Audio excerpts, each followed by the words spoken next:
Ranking the best corners in Madden 23. We are back here with another tier list update. Today I'm going to be updating cornerbacks. Now before we do went ahead and re-rank the old cards and rank the new cards, I do want to go ahead and shout out the comment of the day. Now old tier lists real quick, I think a lot has changed. I think first off, everyone from A is going to come down a single tier. Besides the people that get 0 AP KOs like Walter Payton, Emmanuel Forbes, Christian Gonzalez, Deontay Banks. And dropping from S into A, we're going to have Pat Pete and Cromartie. And their man-to-man corners, you would have to pay 1 AP for one step and like a 1 AP for a deep route KO as well. I just prefer all the deep route KOs, and also Kendall Fuller is going to come down for me as well. I don't love Marcus Jones' height anymore either, so he's a 0 AP KO defender, like a 0 AP deep out zone KO. And yeah, this is what we're looking like before we get into the first card. And I want to know your guys' thoughts on this too, because I want to talk about Dion real quick. Dion is here because he can get pick artist medium route KO or pick artist mid zone for 0 AP, obviously. And 2 0 AP abilities is really nice. Dion plays awful for me. The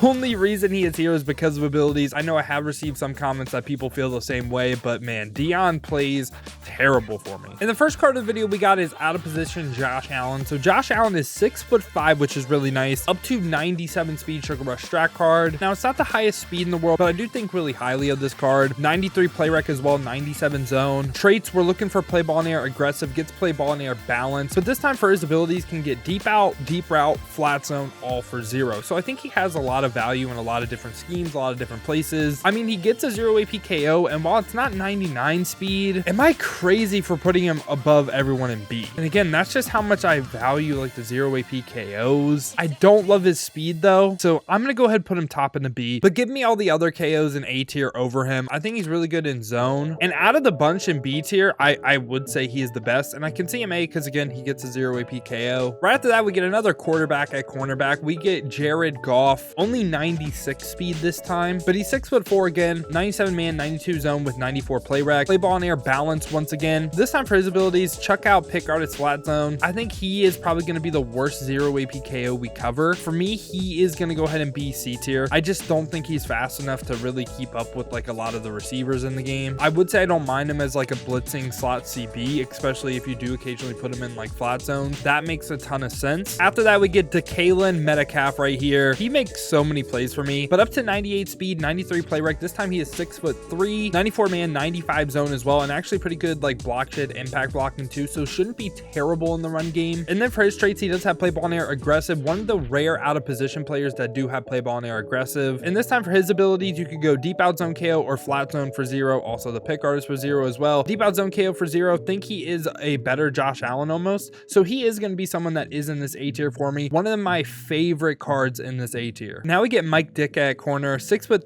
230, up to 96 speed, so similar to Jared Goff, and 97 man, 96 zone as well, 93 play rec, and again, pretty good block shed, impact blocking. For traits, has play ball in air balance. For his abilities, he can get flat zone, medium route, and outside shade. I think these are all pretty interesting. Again, when you have someone that is like a blitzing slot CB, in my mind, I think $1. Potentially, if you want to put him in flats, he could do that. If you want to man him up, he could do that. You could get really nasty with him too, like man him up to outside trips receiver and basically cancel all their route abilities. I like Mike Ditka. He's going right by Jared Goff to me. I think you can take advantage of his abilities in certain schemes. It's just a speed thing for me. Now we get Joey Porter Jr., the comp pass reward. This card is super interesting. So he's 6'2", and he has great physical stats, can be up to 99 speed, good play rec with 93, good man zone, press, everything, and has play ball in air aggressive. Now this is why you would run him. It's because of the universal coverage ability, which I believe is on the entire game. I don't believe it comes off. Universal coverage is supposed to be is essentially every KO plus like the shades in the game. Now I made an entire video dedicated to universal coverage, but what I think about universal coverage is it is the most inconsistent thing in the most inconsistent Madden. Like this game as a whole is so inconsistent. This is probably the most inconsistent thing. Sometimes people can literally throw right at it, you get nothing. Other times it has the wildest knockouts. Sometimes receiver, you can run the same route versus ability like 5 times and get 5 different results. It is absolutely insane. But with that being said, I think he is S tier because of the fact that I can justify running the universal coverage, because when it's on, it's on. That's the best way I can describe it. I think it's a very hit or miss thing. So Anquan Bolden is 6'1", can be up to 99 speed, great play rec, man, zone, press, has play ball in air balance. But this is what I think is just so like dumb about the game, okay? So they made it down to 6 AP, and then they started dropping 0 AP shade or 0 AP one-step people. He is a 0 AP one-step ahead, 1 AP deep route KO. If you run zone, I don't think I wouldn't run him if I run zone. If you run this card, you got to run one step and deep out KO, in my opinion. If you're not, I really don't see why you would pick up this card. But for me, Anquan Boldin is for sure probably the best man corner in the game. Right after that, we get Champ Bailey. So Champ Bailey, 6 foot, 99 speed, great play rec, man, zone, press, has play ball in air, aggressive, and this time for his abilities, he is a 0 AP KO person. So whether you want to run man or zone, you could go deep out zone KO mid zone, be a top safety. You could go deep out mid zone, flat zone, outside CB. Also medium route, deep route for man as well. I think Champ Bailey is really, really versatile,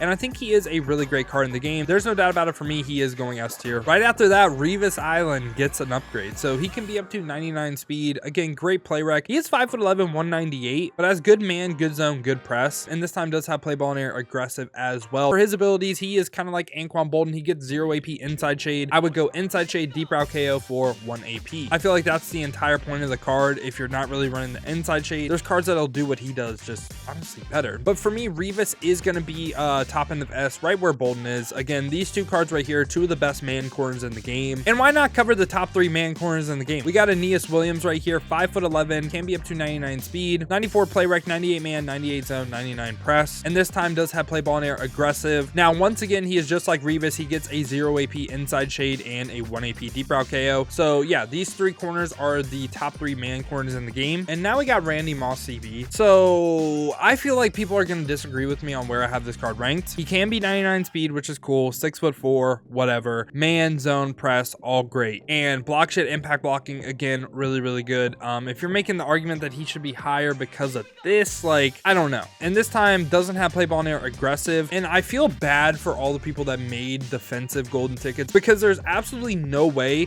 they realized that it was about to go to 6 AP. Pick artist and acro for me, I do not like acro on cornerbacks. I do not like it. I feel like acrobat misses way more than it makes plays. The only time I like acrobat is on my user. I feel like the only place this card can play is in the slot. I can trust acro a little bit, like in the slot, maybe. Probably this is a slot CB for me. Pick artist, acro, mid zone. My thing is though, right, he's kind of just like an upgraded Kendall Fuller. I just convinced myself. I like the acro pick artist mid zone. I don't like him in man. I hate acrobat in man. I could see him A tier, but I do feel like he's an upgraded Kendall Fuller. I was going to put him A tier, but I kind of convinced myself that in the slot, he can get it done. And yeah, I like him as a slot CB. Don't like him on the outside unless you're not running acrobat. But then if you're not running acrobat, there's literally like no point to the card. Yeah, he was a tough one for me. I honestly could see him A, and maybe I move him down, maybe. So now we only have the theme team remix people left, and all of them are going to have the exact same abilities, and we'll show max upgrades right here. We got Sauce first off, 6'3" height, 99 speed, great excel, agility, change of direction. I have been waiting all year long for a Sauce card to get the abilities that I really like, and man, zone, press, all amazing. Traits, play ball in air, aggressive. Now they can all get the X factors too. I believe this one, yeah, it does have a charge up, it does come off, so I wouldn't really recommend that. But for his abilities, he can get deep out zone KO, deep route KO, flat zone, pick artist, all for 0. Whether you want to run man or zone, he's useful. To me, he's one of the better zone corners in the game. I love this Sauce card. He is going like top end of S for me. After that, we get Asante Samuel Jr., who is the LTD. 5'10" height, can be up to 99 speed. I mean, perfect physical stats with great play rec, man, zone, press. Gets every single team chem, and again, gets the same exact abilities as Sauce. 5'10", I don't mind it. I am going to go ahead and also put this card S tier. I really, really like him. Right after that, we got Steven Nelson, again, 5'11" height, base 99 speed. The play rec is a little bit low, but has great man, zone, and press, and this time has the block shit, impact blocking. Ooh, Steven Nelson's kind of tough. I wanted to put him a tier below everyone because he has slightly lower play rec and play ball in air balance. I am going to go ahead and put him A tier though. I don't know if that's crazy. Right after that, we get Greg Newsome, max upgrades right here. He's 6 foot, 99 speed, really great physical stats, 93 play rec this time, man, zone, press, all great. Play ball in air, balance, and again, deep out zone KO, deep route KO, flat zone, pick artist, all for 0. I like Greg Newsome a little bit more than Steven Nelson. He is going to go S tier for me. Right after that, we get Duke Shelley. He is 5'8", has really good physical stats, good play rec as well, man, zone, press. He's very similar to me to Marcus Jones, so I'm going to put him in this A tier right by Marcus Jones. And for the final card of the video, we got Lester Hayes right here. So Lester Hayes is 6'2", great physical stats, play rec is almost perfect, man, zone, press almost perfect, and block shit, impact blocking good. Gets all 32 team chems, play ball in air, aggressive, and again, gets the same exact abilities as the other theme team remix people. Now, is he worth 2 million coins? No, he is not worth his price. He is not worth his price by any means. There are so many cards that are in S tier that can do exactly what he does. Like him and Sauce, I don't think you're going to notice a big difference from. He is one of the better corners in the game, I will say that, but it's not like he's like worth that 2 million price. You could probably potentially get like 4 of these guys in S tier over Lester Hayes for that 2 mil price. But yeah, y'all, this has been my updated corner tier list in Madden 23 Ultimate Team. Let me know your thoughts down below in the comments. What do you agree with? What do you disagree with? Who do you think should go up? Who do you think should come down? I will say I am valuing the 0 AP KOs a lot. I think you guys should too. And that's really what my list is based on. I feel like a lot of these people in like B tier, like Slay, Diggs, really got screwed over by the AP update. But yeah, y'all, if you did enjoy the video, make sure to leave a like and subscribe to stay up to date with the best cards in Madden 23. Now, if you want to see me use some of these cards live, check the links in the description, hit that Twitch with a follow. We've been grinding the streams over there, so I would really appreciate that. Now, if you don't feel like heading over to Twitch and you want another video to watch, check this one out right here. I ranked the best tight ends in Madden 23.